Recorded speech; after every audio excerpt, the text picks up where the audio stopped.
ظهور قناة جديدة على القمر الصناعي النايل سات. ده موضوع حلقتنا النهاردة، أهم وأفضل القنوات الموجودة على النايل سات. تمام، بس في مشكلة يا جماعة. القناة ديت كل يوم في حال، يعني كل يوم على تردد شكل زي القرد مثلا، كل يوم على شجرة. ده كل يوم في تردد، يعني انت لو دخلت عليا بعد اسبوع على الفيديو ده ممكن ما تلاقيش القناة شغالة، ممكن تلاقيها اتنقلت على تردد تاني خالص غير التردد اللي انا هنزله لك ده. تمام. والقناة تخصيص القناة قناة منوعات، قناة بتذيع مسلسلات الدراما التركية والمسلسلات الهندية والافلام الاجنبي. ده موضوع حلقتنا النهاردة. يعني لو انت اول مرة تشوفني او تسمعني يا ريت تشترك معايا في القناة ليصل لك منا كل جديد. شرفتني ونورتني في قناتك ادم سات على اليوتيوب.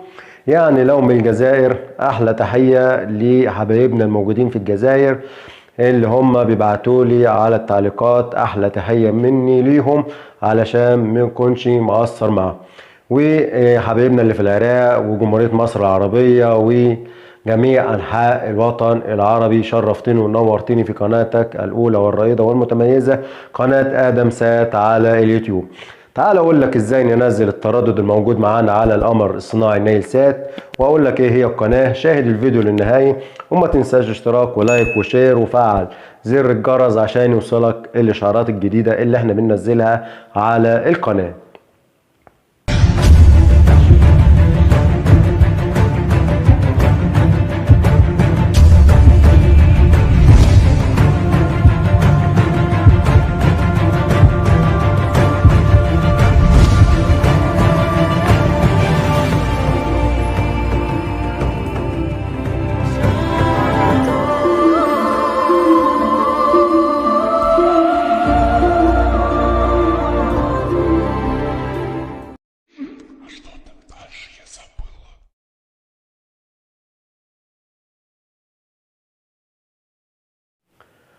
اهلا بحضرتك مرة تانية. زي ما قلت لحضرتك في اول الفيديو، القناة دي عنيدة جدا وكل يوم في حال او كل يوم على تردد شكل. تعال اقول لك ايه هي. نزلت التردد الموجود معانا الان على القمر الصناعي النايل سات، والتردد ده يا جماعة حزمة شرقية. يعني ايه حزمة شرقية؟ يعني هيشتغل في بعض البلدان ومش هيشتغل على بعض الاخر. يعني انت لو نزلت التردد ده مثلا في المغرب والجزائر، لو انت نزلته في اي منطقة تانية مش هيديك نفس الترددات او نفس القنوات الموجودة معانا. تعال اقول لك الاول ايه هي القناة وازاي ننزل التردد الموجود معانا على الريسيفر الخاص بينا. على فكرة انا هنزل لك تحت في صندوق الوصف احدث ملف قنوات لشهر 4، يعني تاريخ 1/4، يعني احنا اول ناس ننزل لك الملف. تمام، هتلاقيه عندك في صندوق الوصف للريسيفر اللي احنا بنشرح عليه ده الصن بلس. يا ريت تخش تحمله، وده هديه مننا لك من قناه لجمهورها العزيز. تعال عشان ما اطولش على حضرتك، ازاي ننزل بقى التردد الموجود معانا. هتلاقي عند حضرتك زرار الميني موجود معاك بالريموت. هتظهر معانا بعد الضغط على زرار الميني هتظهر معانا كلمة التركيب او التنصيب او انستنيشن باللغة الاجنبية زي ما ظاهر عند حضرتك. هتخليها يعني ده التركيب، هتخليه التركيب اهوت، ونضغط على كلمة التركيب اوكي. هيقابلك الرقم السري الموجود معانا اللي هو 4 اصفار الخاص بالريسيفر. 4 اصفار، ونضغط عليه 4 اصفار.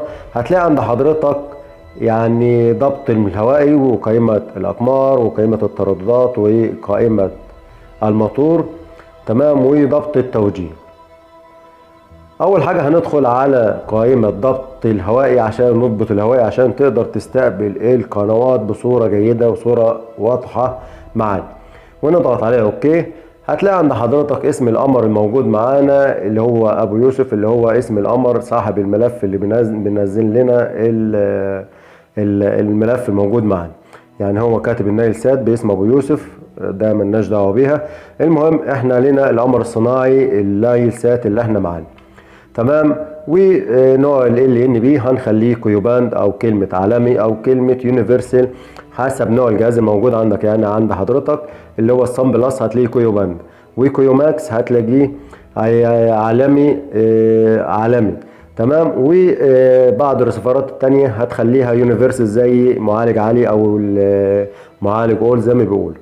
تمام. وتردد ال ان بي هنخليه احسن وافضل تردد لاقط ل ان بي 9750 على 10600 يا جماعه. وننزل تحت خالص على طاقه ال ان بي هنخليها كلمه تشغيل مش ايقاف.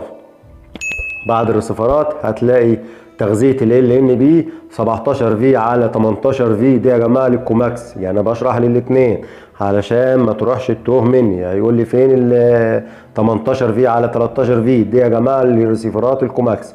ونطلع خروج هتلاقي عند حضرتك قائمة الأقمار دي ملناش فيها، وقائمة الترددات الموجودة معانا. هنضغط على قائمة الترددات الموجودة معانا، ومن خلال هذه اللوحة يا جماعة انت تقدر تتحكم في جميع الترددات الموجودة معانا على النايل سات. يعني انت لو عايز تحذف، عايز تعديل، عايز اضافة، عايز بحث، من خلال هذه اللوحة. 4 زراير موجودين معانا في الريموت، اللي هو اللون الاحمر والاصفر والاخضر والازرق للون البحث. طيب احنا عايزين نضيف تردد الموجود معانا، هنضغط باللون الاحمر اللي في الريموت اعلى تحت زرار الباور على طول. تمام. وهنضغط عليه اوكي، هيجيب لك اللوحة الموجودة معانا. هتلاقي اسم القمر اول حاجة، والتردد ومعدل الترميز والقطبية. هنكتب التردد قصاد كلمة التردد الموجود معانا، والتردد الموجود معانا اللي هو اكتب ورايا، ورقة وقلم واكتب ورايا. بس قبل ما تكتب التردد لازم نصلي ونسلم على سيدنا رسول الله. انا بصلي وسلم على سيدنا رسول الله لازم على كل فيديو، علشان دي يحصل لنا البركة في حياتنا. تمام. ولو انت اول مرة تشوفني او تسمعني يا ريت تشترك معايا في القناة، وما تنساش اشتراك ولايك وشير عشان نكبر، ومش هنكبر الا غير لبيك. وشعارنا علم نفسك بنفسك، يعني الشرح اللي انا بقوله لك ده يعني انا بعلمك طريقة الشرح او طريقة اضافة التردد ده. وانت عارف التردد اكتب التردد، ما انتش عارفه ابدأ من الفيديو من اول البداية لحد النهاية عشان تعرف طريقة الشرح. طيب عشان ما اطولش على حضرتك نكتب التردد الموجود معانا اللي هو 1 1 5 5 5، يعني 11 3 خمسات. تردد مرة تانية 11 3 خمسات او 11 55 4 زي ما ظاهر عند حضرتك ممكن نخليه. ومعدل الترميز يا جماعة 27500 ونضغط عليه اوكي. طيب اهم خطوة معانا اللي هي القطبية. القطبية ديت هنخليها رأسي او عمودي او في حسب نوع الجهاز اللي عندك برضو، ونضغط عليه اوكي. كده التردد بتاعنا نزل، وعندنا الاشارتين، الاشارة والجودة. لو ما عندكش الاشارة انا سايب لك في صندوق الوصف تحت عندك ازاي تستقبل القمر النايل سات في خلال دقيقة او دقيقتين بالكتير خالص. يعني علم بنفسك من خلال الفيديوهات بتاعتي. تمام. وهنضغط على تردد اوكي، هتظهر معانا علامة صح صغيرة كده على الجهاز اللي هي دي بتروح وتيجي. ونضغط باللون الازرق الموجود معانا في الريموت، هيظهر لنا حفظ البيانات. ونضغط على بحث الشبكة هنخليها ايقاف، ونوع القنوات هنخليه الكل. طب ليه ايقاف وليه الكل؟ الايقاف دي يا استاذ الفاضل علشان ما لو عملنا تشغيل هنبحث على القمر الصناعي بالكامل. تمام. ونوع القناه ديت هنخليه كل، عشان لو القناه التردد عليه قنوات مشفره ممكن تنزل معانا. ونضغط عليه اوكي ونتكل على الله. وبعد الصلاه والسلام على سيدنا رسول الله، قنوات الراديو اللي هي القنوات اللي على اليمين، وقنوات التلفزيون دي اللي على الشمال، هتجيب لك حفظ نتيجه البحث. ونضغط عليه اوكي. تمام. وادي القناه العنيده الموجوده معانا. يعني انت بعد فتره ممكن تلاقي القناه دي اتنقلت على تردد تاني. يعني انت بعد اسبوع، بعد 10 ايام ممكن انت تلاقي القناه دي اتنقلت على تردد تاني خالص. القناه الموجوده معانا اللي هي 12 بغداد نزلت على التردد معانا اللي هو مره تانيه، اللي هو 11 555 27500، والقطبية رأسي او عمود او في. تمام كده يبقى انا خلصت، وانا كده وصلتك للعالمية زي ما بيقولوا. وثواني اجيب لك قناة لسه برضو موجودة عليها نفس التردد اللي هي اي تي في التركية، بس موجودة على القمر الصناعي نايل سات. والتردد برضه عليه قنوات زوم. قناة زوم لسه هتنزل ان شاء الله تعالى على النايل سات. وقناة هوا بغداد دي برضو بتذيع القنوات المسلسلات الهندية والتركية موجودة معنا.